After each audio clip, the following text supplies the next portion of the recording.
하나님 말씀 함께 보도록 하겠습니다. 사도행전 4장 32절부터 37절입니다. 사도행전 4장 32절부터 37절입니다. 함께 하나님 말씀을 받들어 읽겠습니다. 믿는 무리가 한 마음과 한 뜻이 되어 모든 물건을 서로 통용하고 자기 재물을 조금이라도 자기 것이라 하는 이가 하나도 없더라. 사도들이 큰 권능으로 주 예수의 부활을 증언하니 무리가 큰 은혜를 받아 그 중에 가난한 사람이 없으니 이는 밭과 집 있는 자는 팔아 그 판 것의 값을 가져다가 사도들의 발 앞에 두매 그들이 각 사람의 필요를 따라 나누어 줌이라. 구브로에서 난 네이족 사람이 있으니 이름은 요셉이라. 사도들이 일컬어 바나바라 번역하면 위로의 아들이라 하니 그가 밭이 있음에 팔아 그 값을 가지고 사도들의 발 앞에 두니라. 아멘. 네, 처음 교회가 탄생했던 곳이 예루살렘이죠. 예루살렘의 마가의 다락방에 성령이 임하시면서 교회가 탄생했는데 이 초기의 교회 가운데 특정적인 큰 사건 두 가지가 있었다면 무엇인가? 앞서 말씀드렸던 것처럼 이 교회가 탄생하는 기본적인 어떤 것이겠죠. 첫째, 성령께서 그 오순절 마가의 다락방에 강림하신 것입니다. 이 일을 통해서 모든 사람들이 깜짝 놀랄만 했죠. 거기 모인 모든 사람들이 이게 도대체 어찌 된 일인지 영문을 알 수 없을 정도였습니다. 그래서 그들은 저들이 아침부터 술에 취했나 보다 이렇게 생각했잖아요. 그러나 베드로는 6월서 2장 말씀이 그대로 성령께서 이 선지자 요엘을 통해 약속하신 예언의 말씀이 지금 성취되었다고 선포하는 가운데 성령이 임하셨다. 그들이 난 곳 방언으로 그렇게 말하는 것에 대해 이렇게 해석한 바가 있습니다. 그렇습니다. 초대 교회였던 예루살렘 교회에 놀라운 사건 가운데 하나가 바로 이 성령이 강림하신 사건이죠. 이 일을 통해서 그들 안에서 하나님이 얼마나 놀라웠고도 큰 일을 행하셨는가를 그들은 난 곳 방언으로 각각의 저 흩어진 모든 사람들이 태어났던 그곳에 언어들로 말하기를 시작했어요. 즉 예수 그리스도의 십자가와 구속의 사건들이 담긴 하나님의 큰 역사에 대해서 그들의 희한한 언어, 자신들이 익힌 언어가 아니었죠. 그러나 난 곳 방언으로 이야기하면서 하나님의 큰 일을 말하기 시작했습니다. 이것이 아주 놀라운 사건이었다면, 또 하나 정말 획기적이고 놀라운 사건이 있었다면 오늘 본문의 이야기입니다. 본문 속에 어떤 이야기가 나옵니까? 저들이 전 재산을 다 정리해가지고 사도들에게 가지고 와서 그 발 앞에 두었습니다. 그리고 이것을 가지고 모든 사람들이 다 나누어 쓰게 했던 일, 소위 유무상통이라고 말하죠. 이 사건입니다. 이거 도무지 일반적으로 생각할 수 없는 일이 일어난 거예요. 네 것 내 것이 없이 다 가져와서 그저 공동으로 함께 쓰는 이 일들이 일어난 것이죠. 여러분 그렇습니다. 그런데 성경에서 보면 이것이 단순한 해프닝처럼 일회적인 사건인 것처럼 여기는 학자들이 많습니다. 실제로 과연 그것이 성경 안에서 두 번 다시 일어난 일이 있냐, 혹은 역사 속에서 그런 일이 나타난 일은 있느냐 하면서 이것은 유일무이한 그때 당시의 일이었다 이렇게 말하는 학자들도 있습니다. 일면 일리가 있는 것처럼 보이지만 성경에서 보면 그것이 아니라고 하는 사실을 알 수가 있어요. 여러분 사도행전 2장 44절 45절을 먼저 한번 살펴보겠습니다. 함께 읽겠습니다. 믿는 사람이 다 함께 있어 모든 물건을 서로 통용하고 또 재산과 소유를 팔아 각 사람의 필요를 따라 나눠주며, 여기 보니까 이들이 이제 이 베드로의 설교를 듣고 3,000명이 회심한 가운데 예수를 믿는 사건이 있었고, 그 다음 이제 사도들을 통해서 기사와 표적이 많이 일어날 때 민간에 어떤 일이 일어났냐면 재산과 소유를 다 팔아서 이처럼 서로 그 사람이 얼마나 필요한지를 그 필요에 따라 나누게 했습니다. 일들이 일어났다고 하는 사실을 언급하고 있고, 오늘 다시 본문 속에 우리가 읽었던 것처럼 다시금 박해가 일어나고 이런 일들이 또 일어난 그 이후에 또다시 일어난 일이 그거예요. 이들은 다시금 어떤 일을 하느냐, 밭, 집 다 팔아서 그 판 재산을 다 가져와 가지고 사도들의 발 앞에 뒀다 이 말이죠. 계속해서 이 일이 지속적으로 일어났다는 이야기입니다. 단 한 차례의 해프닝 같은 이야기가 아니라 이들은 이와 같이 계속 이 일들을 행하고 있다고 하는 사실을 말씀하고 있거든요. 여러분, 우리가 이미 살펴봤지만 예루살렘 교회에 성령이 임하고 이로 인해서 사도들이 담대함을 가지고 예수 그리스도의 십자가와 부활의 복음을 전할 때 엄청난 핍박이 일어나기 시작했죠. 잘 아는 바처럼 우리가 앞서 살펴봤던 것처럼 제자 중에, 사도 중에 야고보가 목이 잘려 죽었습니다. 그리고 베드로도 죽을 지경이 있었다가 교회들이 전심으로 베드로를 위해서 기도한 이후에 하나님께서 천사를 보내가지고 옥에 있던 베드로를 깨우고, 그리고 묶여 있었던 모든 쇠사슬을 풀어버리고 잠겼던 옥문도 다 열어버리죠. 그런 다음 베드로가 자연스럽게 탈출하도록 만들었던 사건이 있었습니다. 하지만 다시금 박해가 시작됐죠. 그래서 저들을 데려다가 채찍질하고 다시는 예수 이름으로 말하지 말아라, 전하지 말아라, 그렇게 단단히 이야기했지만 하나님 말씀을 듣는 것이 너희 말 듣는 것이 옳은지 한번 너희들 잘 생각해봐라. 우리는 보고 들은 것을 말하지 않을 수 없다, 전하지 않을 수 없다. 이미 우리 살펴본 내용이에요. 자, 이처럼 박해를 받았는데 여전히 담대하게 저들은 보고 들은 예수 그리스도의 복음을 증거하기를 멈추지 않았죠. 예, 이것이 바로 성령이 임한 가장 큰 증거 중에 하나였었는데, 이런 일이 일어났는데, 여러분, 우리는 보면 외부적인 압박과 박해가 있을 때 움츠려드는 경향이 많습니다. 대체로. 왜냐하면 성령이 없을 때 이런 일들이 일어나요. 성령이 충만하지 못하면 박해가 오면 두려워서 벌벌벌 떱니다. 그게 바로 성령이 임하기 전 제자들의 모습 아니었습니까? 제자들이 열심히 주님 뒤따라 다니면서 큰 소리는 쳤어요. 절대로 주님을 부인하지 않겠다, 죽는 데까지 따라가겠다, 어디든지 가겠다. 베드로가 앞장서서 그렇게 말했고 제자들 다 그렇게 동일하게 고백했습니다. 하지만 여러분, 어떻게 되었습니까? 다 도망쳤거든요. 법정 앞에서도 저 멀리 지켜보던 베드로는 3번이나 부인했습니다. 저주하면서까지 부인했습니다.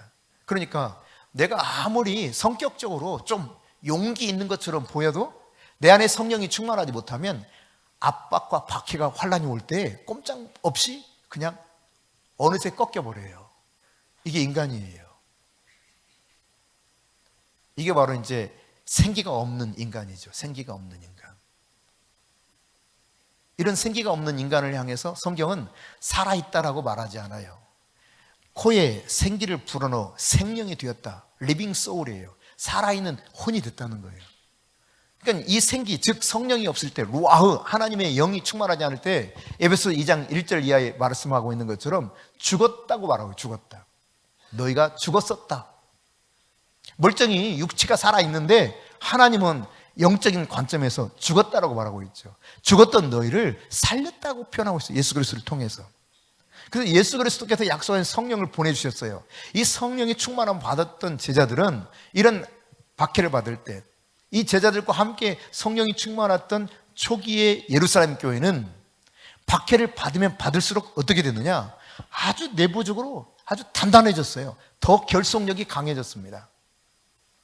그래서 여러분, 4장 32절부터 우리 35절까지 한번 보겠습니다. 네, 같이 읽어봅니다. 시작.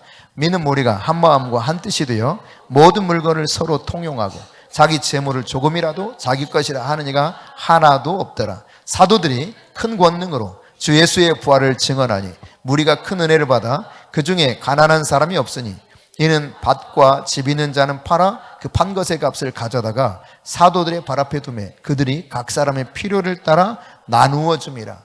여러분, 박해를 받아서 위축될 것 같았는데 오히려 진리의 말씀 앞에 저들이 완전하게 굴복하면서 하나님이 원하시는 그 삶을 살아내는 겁니다. 그러니까 교회가 교회다울 때, 성령이 충만하게 될 때는 어떠한 압박과 환란이 와도 주님의 진리의 도를 따라 사는 삶에 있어서 망설이지 않습니다. 물러서지 않습니다. 더욱 담대하게 주님 말씀대로 살아가는 모습을 오늘 이 초대교회가 보여주고 있다, 이 말이죠. 왜 하나님께서는 그러면 이와 같은 사건을 기록하고 있는가?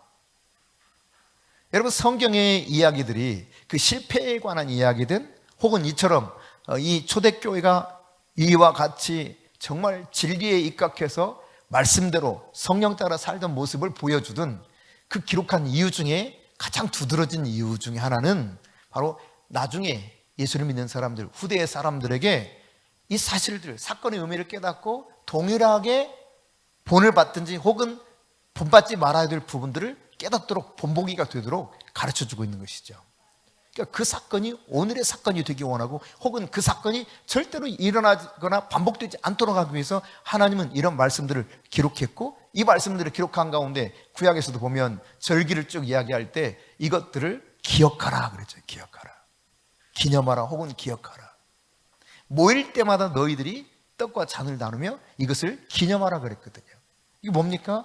예수님이 왜 육체가 찢기고 살이 피가 다 쏟아지면서 십자가에서 죽을 수밖에 없었는가? 이 진리의 복음을 늘 기억하도록 만드는 거예요. 모일 때마다 이것을 기념하라 라고 했던 것은, 사실 이제 주님 말씀대로라면 오늘 또 떡과 잔을 떼고 나눠야 되는 것이죠. 예. 주님의 십자가를 깊이 기억하고 주님과 다시 연합하는 삶이 우리에게 필요한 것입니다. 말씀드렸던 것처럼 오늘 이렇게 저들이 자기들의 전 재산을 다 팔아가지고 사도들 발 앞에 가져다 주고 다 나누게 했던 이 일을 반복해서 기록한 거, 2장에서 그리고 4장에서 일어난 일들을 다시금 기록한 이유는 오늘 이 시대의 믿음의 사람들이, 그리고 앞으로도 장차 주 예수 그리스도를 통해서 하나님의 나라에 가기에 합당한 영혼들이 어떻게 살아가야 될 것인가 우리에게 보여주는 부분이라고 볼 수 있는 것이죠. 여러분, 복음서가 4개잖아요. 4개, 그렇죠? 마태, 마가, 누가, 요한. 각각의 보는 관점이 약간씩 달라요. 똑같은 사건을 기록하는데 관점이 약간 다르게 기록해요. 근데 누가 같은 경우는 지난 시간에 이야기했지만, 누가는 특별히 기도에 대해서 그리고 성령에 대해서 상당히 강조하면서 기록하고 있는데, 그 가운데서도 하나님의 나라에 대한 관점을 누가는 이방인들을 대상으로 한 그 복음서에서 그런지 모르겠지만 하나님 나라, 예수님이 가르친 하나님 나라에 대해서 어떻게 표현하고 있느냐면, 예수님이 가르치는 그 하나님 나라가 실제로 이 땅에 실현된 것을 보여주고 있어요. 그렇게 이제 의도적으로 기록하고 있는 것을 볼 수 있습니다. 그 가운데 한 본문이 오늘 본문이라고 할 수 있겠는데, 여러분 누가복음에 보면은, 그러니까 사도행전은 누가 썼다고요? 네, 누가가 썼어요. 사도행전은 누가가 썼고, 이 사도행전은 누가복음에 뭐라고 그랬어요? 예, 속편이다, 속편. 예. 그러니까 상권이 누가복음이라면 학원이 사도행전이에요. 상학원으로 나눈다고 했을 때 데오빌로에게 쓴 편지였거든요. 근데 여러분 보세요. 이 누가복음에 보면은 하나님 나라에 대해서 이야기할 때 가난한 자, 소외된 자 하나도 없이 하나님의 통치가 어떻게 임하는가, 이것을 영적으로도 물질적으로도 물리적으로도 어떻게 하나님 나라가 임하는가를 보여주기 위한 관점으로 누가가 기록한 것을 종종 볼 수 있거든요. 근데 그 기록한 내용들이 오늘 본문의 말씀을 통해서 물질적인 관점에서 하나님 나라가 실제로 임했다고 하는 사실을 보여주고 있습니다. 그러니까 예수님이 선포한 복음, 예수님이 처음 메시지가 마태복음은 그냥 간단하게 이렇게 뭐라고 되어 있냐면 회개하라 천국이 가까워했느니라 이렇게 표현하면서 시작하고 있다면, 누가복음에서는 누가복음 4장 18절 19절입니다. 같이 읽습니다. 주의 성령이 내게 임하셨으니, 이것은 이제 이사야서를 인용하면서 말씀하고 있는 거예요. 같이 계속 읽습니다. 주의 성령이 내게 임하셨으니 이는 가난한 자에게 복음을 전하게 하시려고 내게 기름을 부으시고 나를 보내사 포도된 자에게 자유를, 눈먼 자에게 다시 보게 함을 전파하며 눌린 자를 자유롭게 하고 주의 은혜의 해를 전파하게 하려 하심이라 하였더라. 이사야 선지자의 예언의 말씀이 그대로 이루어졌다고 하는 사실을 이 누가복음에서 강조하고 있는데, 가난한 자에게 복음을 전하려고 그랬어요. 그래서 주님께서, 아버지께서 기름을 부어줬다는 거예요. 성령의 기름을 왜 부어주셨느냐? 가난한 자에게 복음을 전하려고. 가난한 자라고 했을 때 이 팔복에 대해서 마태복음 5장 1절 이하에 나와 있죠. 이 팔복에 대해서 언급할 때 심령이 가난한 자라고 해서 마음이 가난한 상태를 이 마태는 이야기하고 있지만, 누가복음은 그렇게 표현하지 않습니다. 가난한 자에게 복이 있나니라고 표현하고 있어요.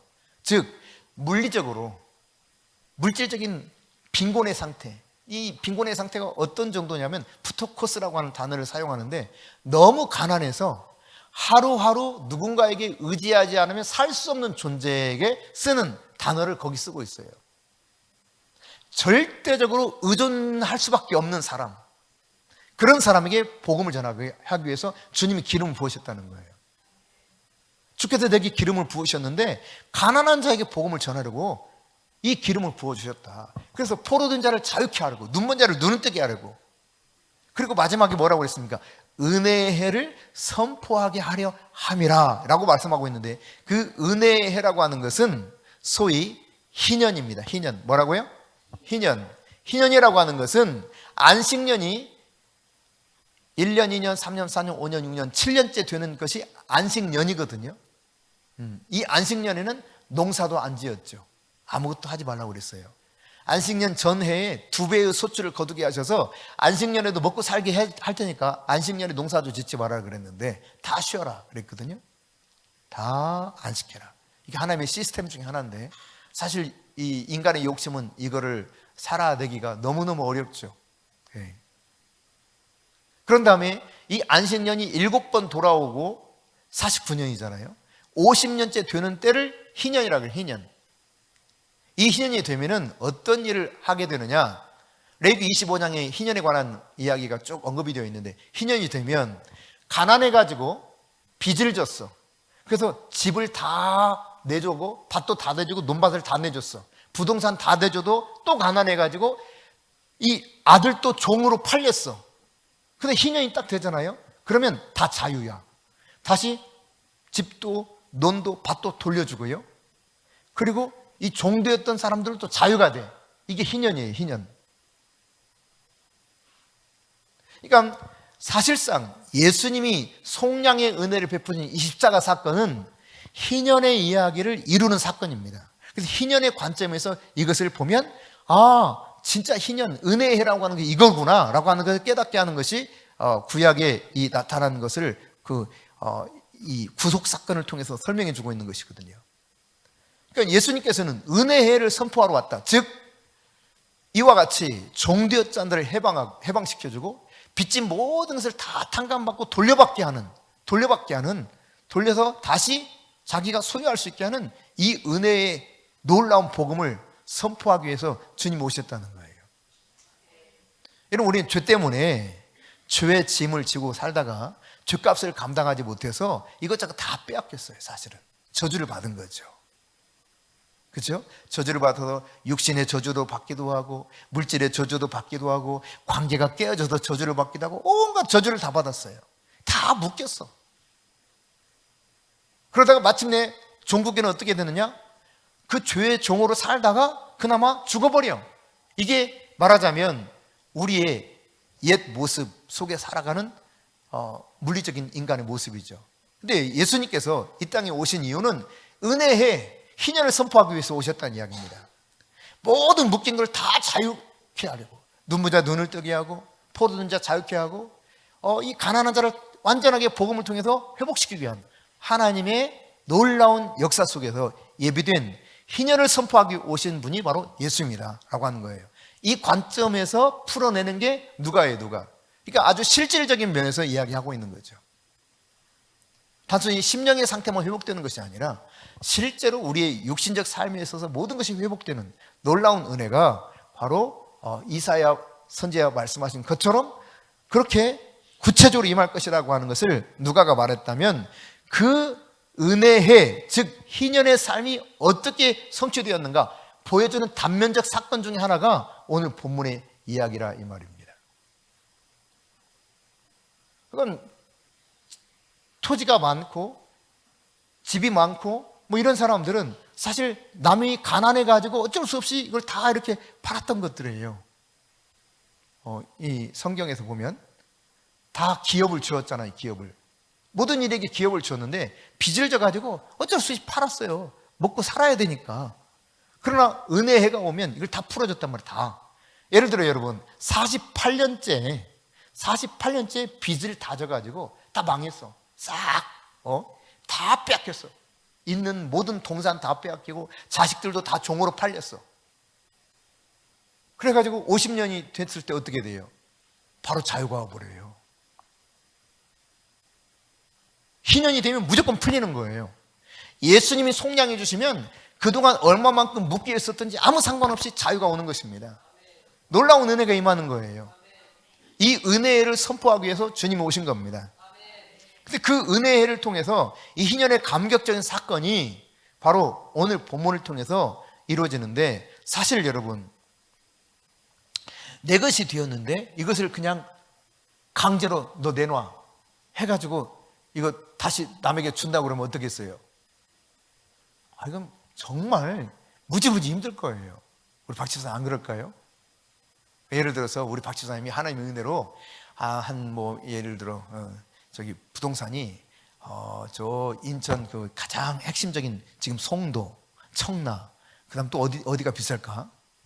인천 시청 있는 쪽, 뭐 하여튼 이런 데다가 10,000평씩 그냥 10만 평씩 막 이렇게 하나님 주셨어. 근데 강제로 내놓으라고 그래. 남의 이 본래 주인에게 돌려주겠다고. 그럼 어떻게 했어요? 소송을 걸어서라도 안 뺏기려고 하겠지. 아마 그럴 거예요. 강제로 뺏어가면. 근데 희년이 돌아오면 그 강제가 아니에요. 전혀 그런 게 아니에요. 자발적으로 본인들이 알아서 그냥 다 팔아가지고 사도들한테 갖다 주고 사도들이 정리하게 했어요. 이게 완전히 그냥 자기가 자원해서 자발적으로 한 거예요. 그러니까 여기에는 어떤 후회도 없고 또 이 속쓰림도 없는 겁니다. 오직 있는 것은 희년의 기쁨이 충만해. 희년의 기쁨이. 여러분, 사실상 오늘 본문 속에서 나타나는 이 이야기는 희년에 해당되지 않는 때 일어난 이야기입니다.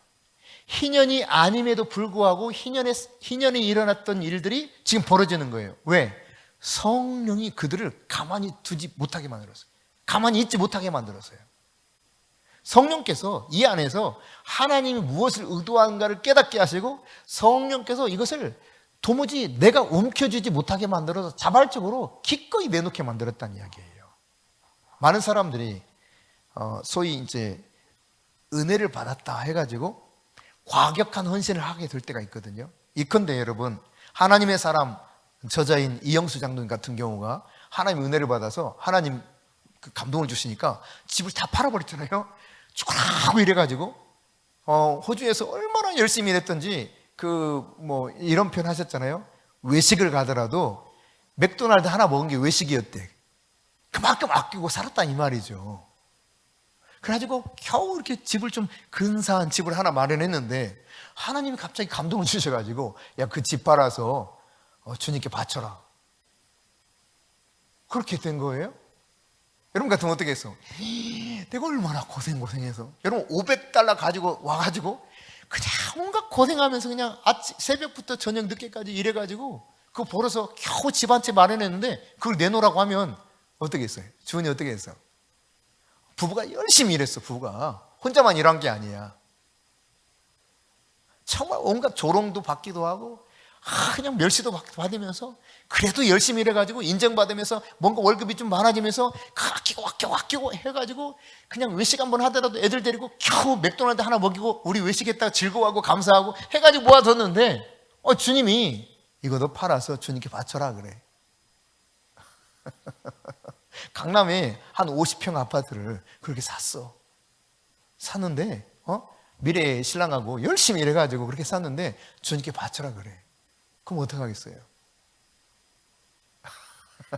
대답은 바친다고 그러는데 한번 두고 보자. 이게 참 쉬운 일이 아니에요. 이게 자발적으로 하지 않으면 참 어렵거든요. 근데 이런 과격하리만치 하나님 말씀 앞에 순복하면서 헌신했을 때 여러분 돌아오는 건 뭐예요? 야, 잘했다 박수 치는 사람에 비해서 어때요? 비난하는 사람이 훨씬 많습니다, 여러분. 이건 교회 안에서도 마찬가지예요. 성도들이 다 박수 칠 것 같죠? 천만에요. 그렇지 않습니다. 좀 이상한 사람 취급하고 또 그 헌금을 이렇게 했다고 받아들인 심지어 교회에도 막 손가락질을 해요. 아니 세상에 어떻게 교회가 그런 헌금을 통째로 받아가지고 써? 이렇게 하는 경우를 제가 많이 들었습니다. 그런 건 안 된다고 하는 분들을 제가 많이 들었어요. 목사님들 속에서도요. 저는 그러나 그렇지 않다고 생각해요. 여러분 보세요. 7 귀신 떠나간 막달라 마리아, 시몬의 집에 예수님 들어왔을 때입니다. 그때 여러분 이 막달라 마리아가 어떻게 했습니까? 순전한 나드가 가득 들어있었던 옥합을 완전히 깨버리고 그 순전한 나드를 예수님 발에 부어버립니다. 싹 쏟아 부어버려요.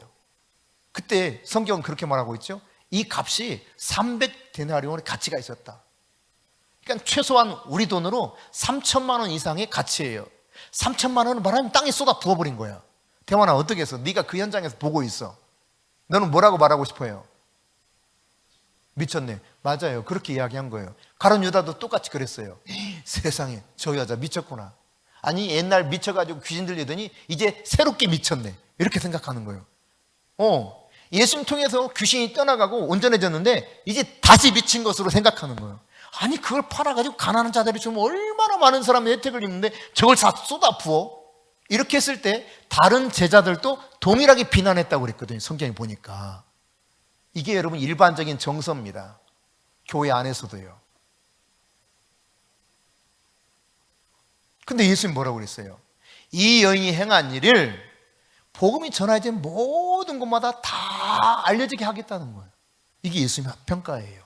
그러니까 하나님의 관점과 이 세상의 관점은 너무 달라요. 달라도. 오늘 집과 재산을 다 팔아서 사도들 발 앞에 둡니다. 다 칭찬하는 게 아니라니까요. 시샘하거나 욕하는 사람, 비난하는 사람, 손가락질하는 사람 많다 이 말이에요.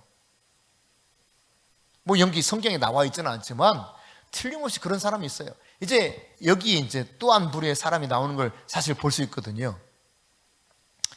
자, 그러면 우리가 여러분 세상 사람들이 이 교회를 바라보게 될 때에 교회가 야 진짜 교회답다 라고 말할 때 어느 때 주로 그럴까요? 사도행전 2장 사건으로 다시 돌아가 봅시다. 2장 44절부터 47절입니다. 네, 같이 읽습니다.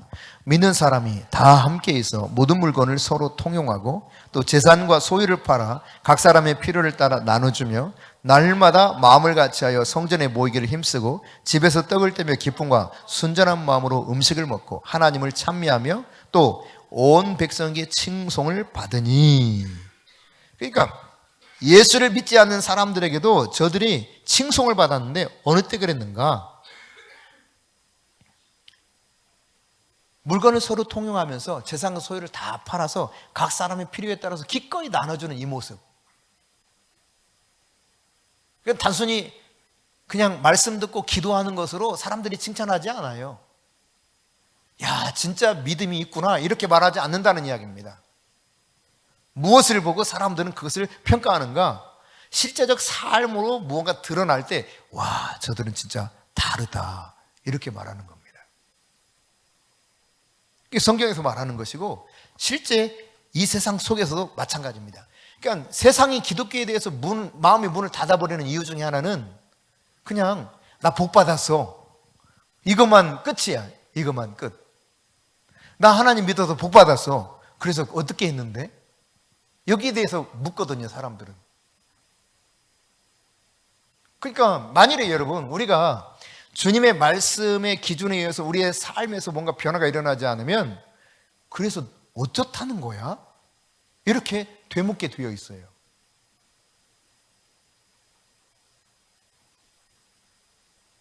그러니까 주님의 백성들이 사는 방식은 완전히 다른 방식이라고 하는 사실을 보여주고 있는 것이죠. 이 사실을 통해서 온 백성들이 이야 진짜 저들은 예수쟁이다 이렇게 된 겁니다.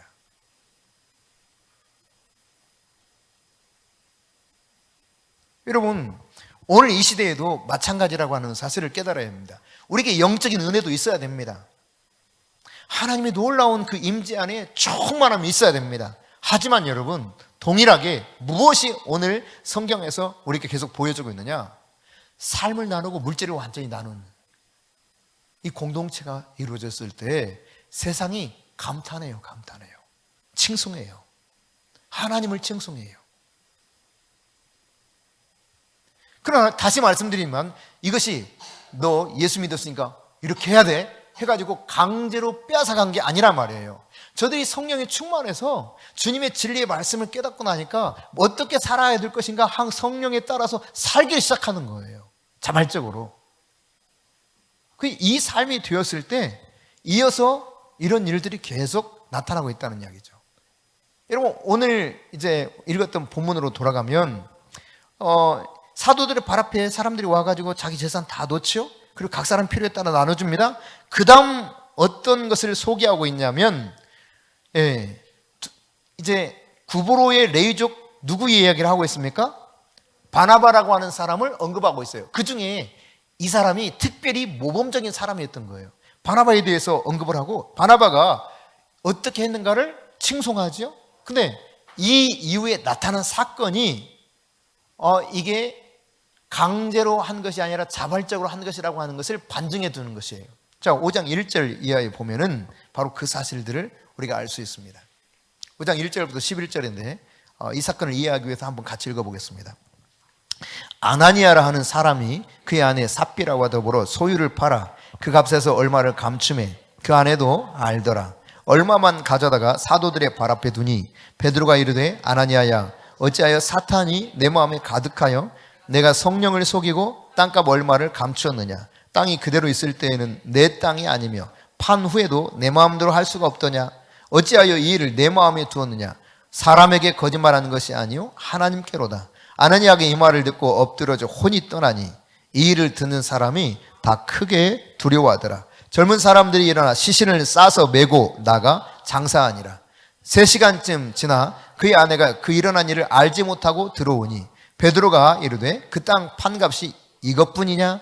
내게 말하라 하니 이르되 예 이것뿐이라 하더라. 베드로가 이르되 너희가 어찌 함께 꾀하여 주의 영을 시험하려 하느냐. 보라 내 남편을 장사하고 오는 사람들의 발이 문 앞에 이르렀으니 또 너를 매어 내가리라 하니 곧 그가 베드로의 발 앞에 엎드러져 혼이 떠나는지라. 젊은 사람들이 들어와 죽은 것을 보고 메어다가 그의 남편 곁에 장사하니 온 교회와 이 일을 듣는 사람들이 다 크게 두려워하니라. 여러분, 그러니까 강제로 하지 않았다고 하는 사실을 이 바나바와 아나니와 삽비라 부부를 통해서 우리가 알 수 있게 돼요. 자발적으로 했어요. 누가 하라고 한 게 아니에요. 팔았을 때도 자기 마음대로 할 수 있고 안 팔았을 때도 자기 마음대로 할 수 있다 그랬어요. 근데 팔고 나서 문제는 뭐냐? 마치 내가 다 이것이 전체인 것 마냥 속인 거예요, 교회를. 사도들에게 가가지고 하는 말이 아나니아가 우리 전 재산 다 가져왔다고 그런 거예요. 이거를 사도를 속인 것이 아니라 성경은 성령을 속였다 그랬거든요. 즉시 혼이 떠나갔어요. 이 혼이 떠난 것을 죽는 것이라고 말하거든요. 우리 영, 혼, 육이 있는데 혼이 사라지면 죽습니다. 이 혼이 이제 하나님께로 가야 되는데 죄의 문제를 해결하지 못하면 짐승의 혼처럼 땅속으로 들어가게 되는 거죠. 음부 깊은 곳으로. 조금 다르지만 짐승의 혼과 가는 곳이 좀 다르지만 그렇게 되는 겁니다. 어쨌거나 여러분 그런데 그 부인 삽비라도 자기 남편이 그렇게 죽은 줄 모르고 으쌰 하면서 딱 도착을 했어. 그러니까 이제 베드로가 또 묻는 거예요. 삽비라야, 그런데 네 남편이 가져온 거 받았는데 그게 너희 그 재산 다 정리한 전부냐? 물었어요. 그랬더니 그럼요 다죠 이랬단 말이죠. 어떻게 되었습니까? 어떻게 이렇게 미련하게 너희들이 함께 어리석은 꾀를 내가지고 그랬냐는 거예요. 너도 이제 네 남편을 장사한 자들이 장사하게 될 거다. 그 즉시 죽어서 시신이 나갑니다. 오늘 아침 일찍 이제 최 목사님 때문에 병원에 다녀왔는데 그 병원에서 이제 혈액을 채취하고 검사하는 시간이 있어서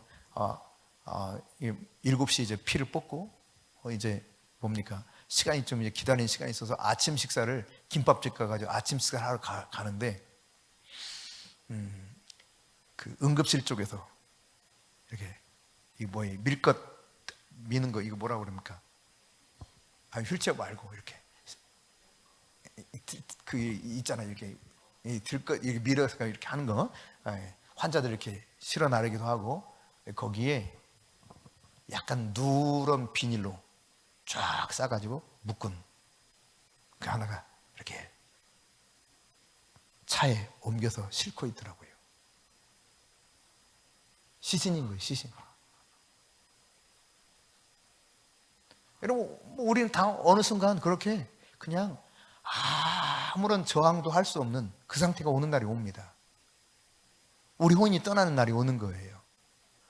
근데 주님 앞에서 갔을 때 우리의 삶 가운데 우리가 어떻게 살았는가, 분명히 배마, 심판대 앞에 서는 날이 온다고 말씀하고 있죠. 행한 대로 갚으신다. 네, 행한 대로 거두게 된다, 이 말입니다. 그대로 됩니다, 그대로. 오늘 아나니아와 삽비라가 그냥 일부는 우리가 쓰려고 좀 모아뒀고요, 이거 나머지 이거 답니다, 이러면 됐을 텐데 비교의식 속에 빠져가지고 바나바가 그렇게 막 사람들이 칭송하고 이런 상황이니까 우리도 뭐 하긴 하는데 그래도 미래를 위해서는 우리가 좀 이렇게 해야 될 것 같아. 그래서 이거 남겨뒀다가 안 팔고 안 드렸으면 안 죽었을 거 아니에요. 그죠? 거짓말 안 하고. 그래 안 그래? 상식적으로. 그렇잖아요. 근데 엄청 헌금 많이 한 거야. 헌금하고 죽어버렸어.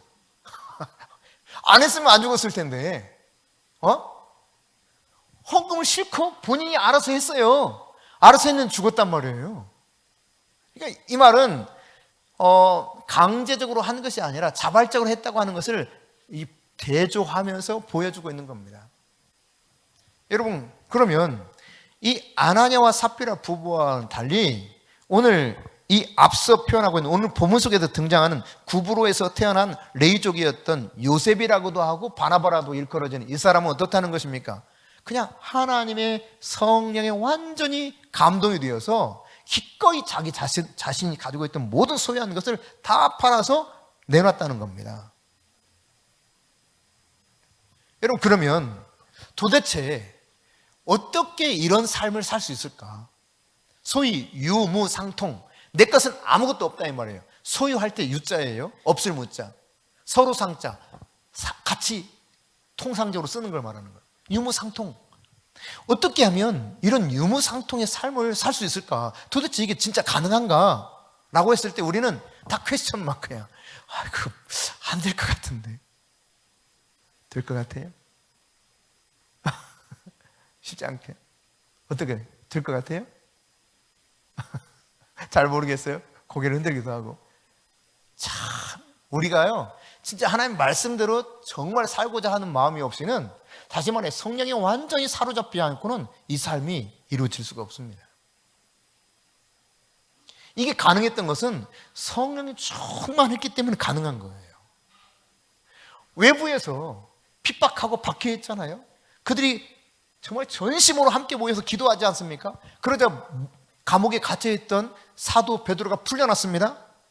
그리고 하나님께 그 일을 감사하면서 찬양합니다. 그리고 다시 하나님의 성령이 충만함을 입었습니다. 그들은 담대하게 하나님의 말씀을 전하는 것을 쉬지 않았습니다. 그리고 나타난 현상 가운데 하나가 뭐냐? 바로 이 유무상통이에요. 유무상통.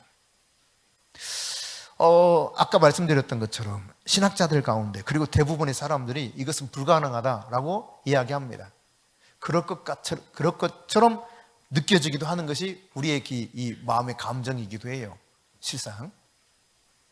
근데 진짜 그러면 이 성경 속에 나타난 이들 말고 진짜 그렇게 사는 사람들이 있었는가? 기독교 역사상 어땠을까요? 여러분, 어땠을 것 같아요?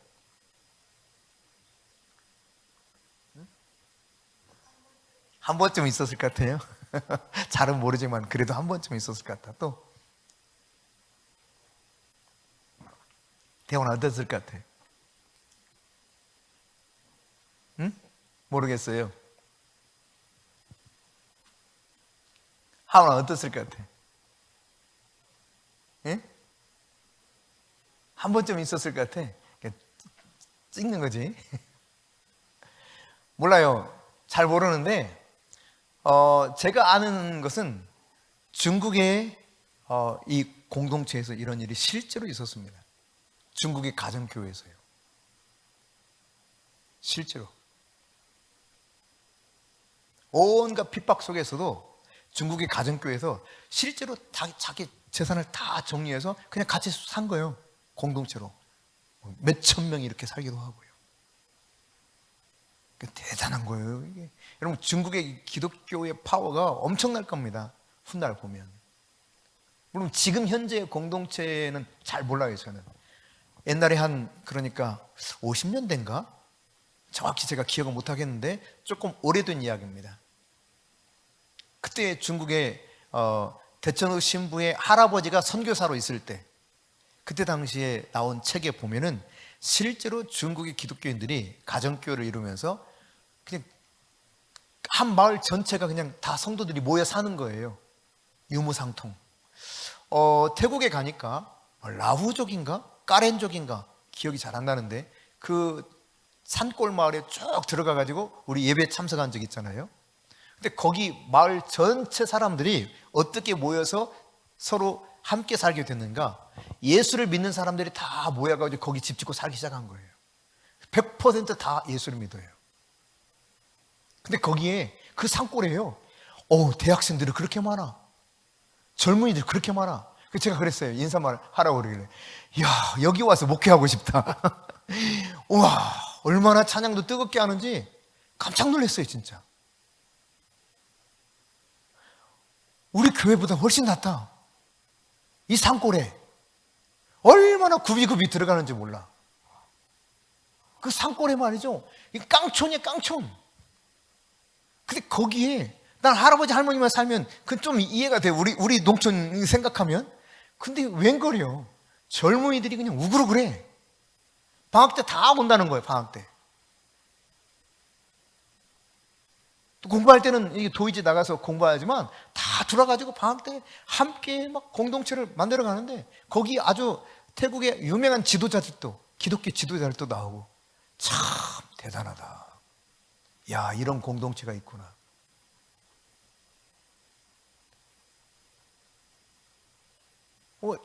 자세한 건 모르지만 그들이요 한 목회자가 은퇴하는데 은퇴 예배를 가서 같이 예배를 드렸습니다. 목회자가 은퇴하는데 평일이야, 평일인데 근데 교회에서 예배를 드리는 줄 알았어요. 그 은퇴한 목회자가 먼저 은퇴하면서 집을 이렇게 하나 사가지고 리모델링을 했어. 그래서 집 리모델링 예배부터 드렸구나. 이사예배, 한마디로 말하면, 우리식으로 말하면 이사예배. 근데요 엄청 많이 오는 거예요, 사람들이. 웬 사람들이 이렇게 어디서 꾸역꾸역 와? 함께 기뻐하면서 아주 정말 참 특이하다. 그리고 나서 이제 저녁에 교회 가서 예배 드렸자는 거예요. 그러니까 이 은퇴한 사람 이제 다시 또 뭐 이렇게 상도 주고 축하도 하고 막 이러면서 예배를 드리기도 하는데 그 예배 드릴 때 보니까 와, 교회가요 얼마나 큰지 사진을 제가 찍어 온 게 있는데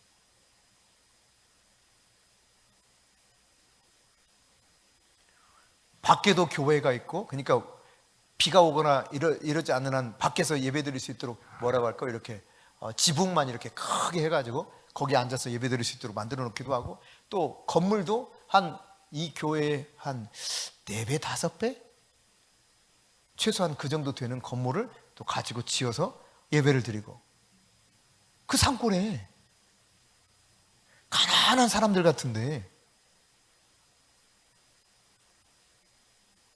몰라요. 그들이 얼마만큼 유무상통하는지 그런 건 잘 모르겠지만 100% 예배 전적으로 하나님의 사람, 그러니까 적당히 예수 믿는 사람들이 아니에요. 그런 사람들이 모여 사는 공동체도 있더란 말이죠. 근데 중국의 가정교회라는 책을 보면 실제로 그들이 몇천 명이 모여가지고 함께 공동체로 사는데 네 것 내 것이 없어요. 진짜 이 초대교회처럼 사는 거예요. 와, 이런 게 가능하구나.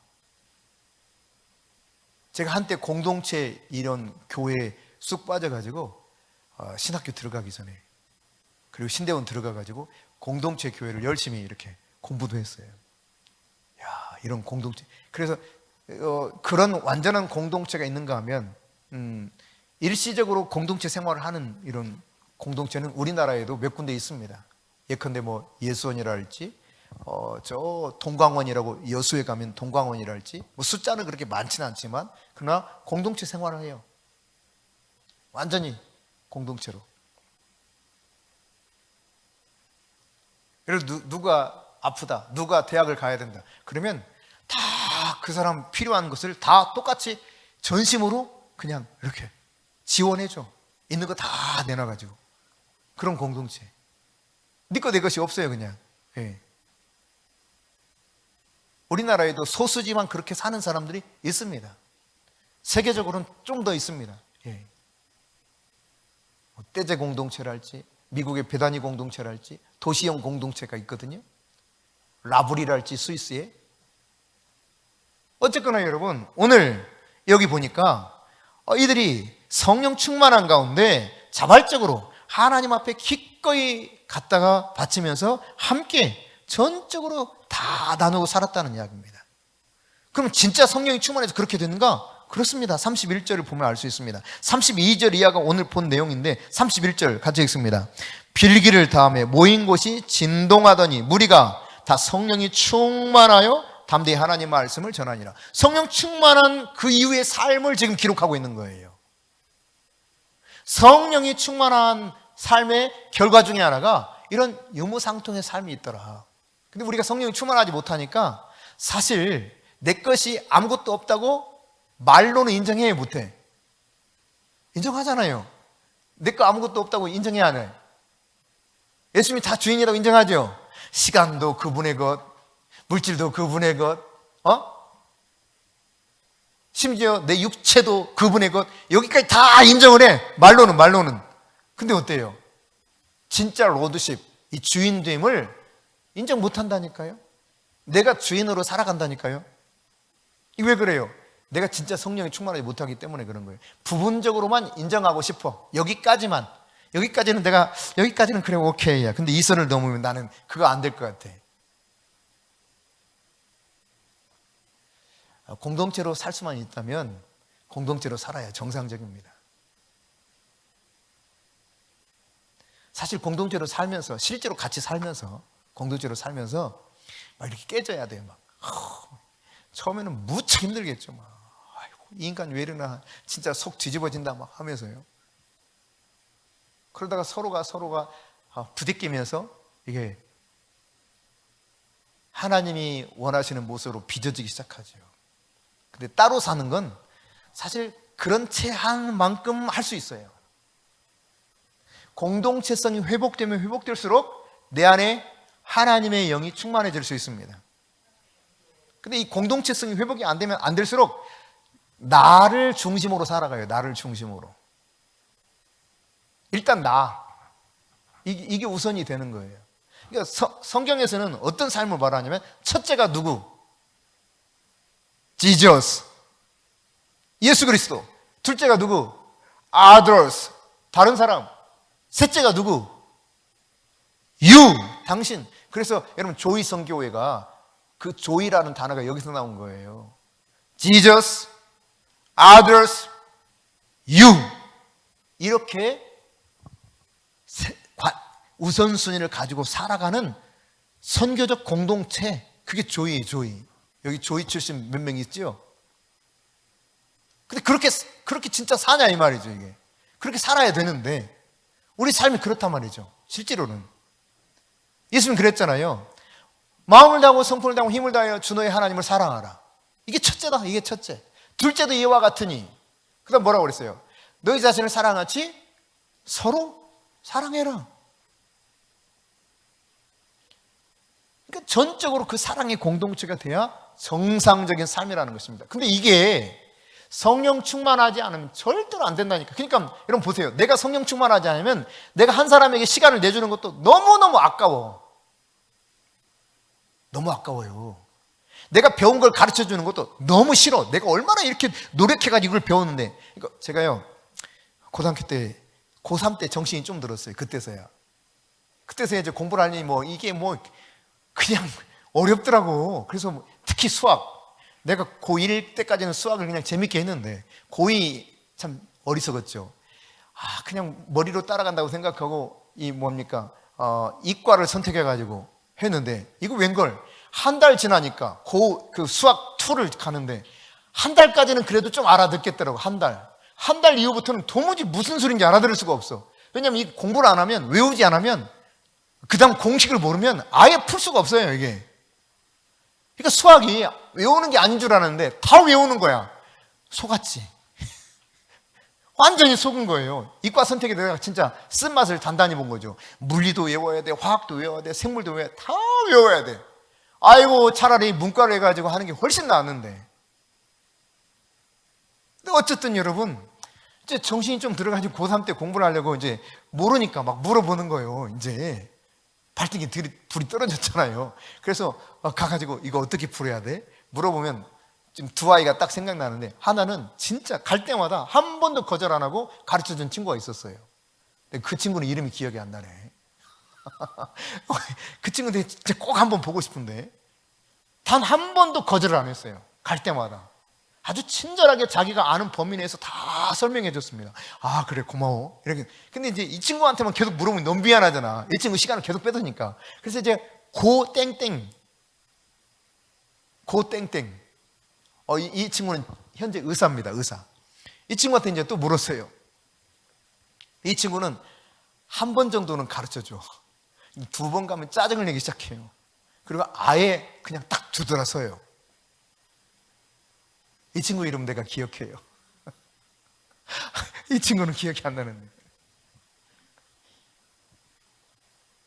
요즘 사람들이 잘 지원하지 않는 흉부유과 의사인데 어쨌든 여러분 시간을 내주는 게 너무 아깝게 생각해. 근데 이 기독교적인 마인드가 돼 있는 사람들은요, 실제로 여러분 서구권에 가서 살아보는 사람들이 느끼는 건 뭐냐면, 아, 저들은 우리처럼 말하자면 막 교회의 시간을 몽땅 들여서 뭔가를 하지 않는 것 같은데 삶은 기독교적인 삶이 배어 있는 거예요.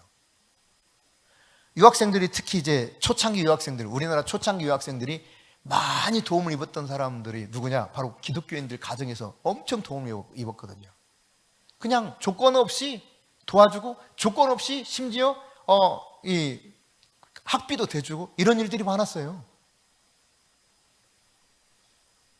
기독교적인 마인드 때문에.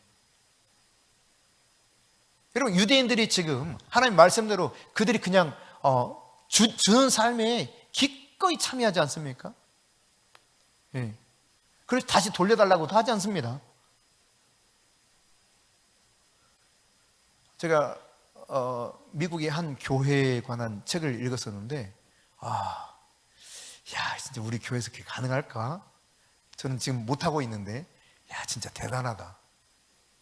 그렇게 생각했던 교회가 하나 있습니다. 그 교회는 헌금함이 이렇게 있으면 거기 헌금을 마음대로 해요. 그리고 필요하면 필요한 만큼 자기가 가져갈 수 있어요. 안 알려줘도 돼. 얼마 가져갔는지. 안 갚아도 돼. 이게 공식적으로 그렇게 돼 있어. 헌금함이 다 열려 있고 거기 자기가 헌금할 수 있고 헌금이 그 돈이 자기가 너무 필요하면 돈이 필요한 만큼 가져가게 해. 그 우리가 생각했을 때 이 도둑놈이 와가지고 다 가져면 어떻게 해? 이런 말이 못할 것 같은데 그 교회는 그걸 한 거예요, 그냥. 근데 신기한 일이 벌어진 겁니다. 점점점 돈이 많아지고 점점점 교회가 부흥한 거예요. 범죄가 우글우글한 도시에서 시작한 겁니다. 이 현대에도 이게 가능하구나. 근데 아직 저는 그런 용기가 없더라고요.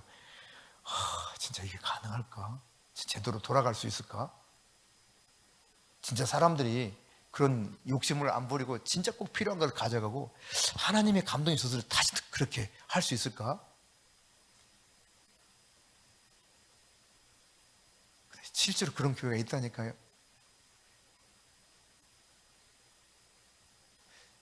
진짜 멋지다. 여러분 어때요? 멋있잖아요. 저는 이런 생각을 했거든요. 교회하면서 우리 성도들이, 우리 모든 성도가 인생의 10분의 1은 하나님께 자기 삶을 다 드려봤으면 좋겠다. 전적으로 풀타임 인생의 10분의 1은. 그러니까 예를 들어 100년 산다면 10년은 하나님께 싹 드려버리는 거예요. 그냥 하나님 마음대로 저를 사용하십시오. 내 거 아니잖아, 인생. 맞아요? 그럼 주님께 한번 10년 드려보면 어떨까? 어때, 대화나? 엄마를 쳐다보냐고. 엄마를 쳐다봐. 왜? 네가 결정하는 거예요.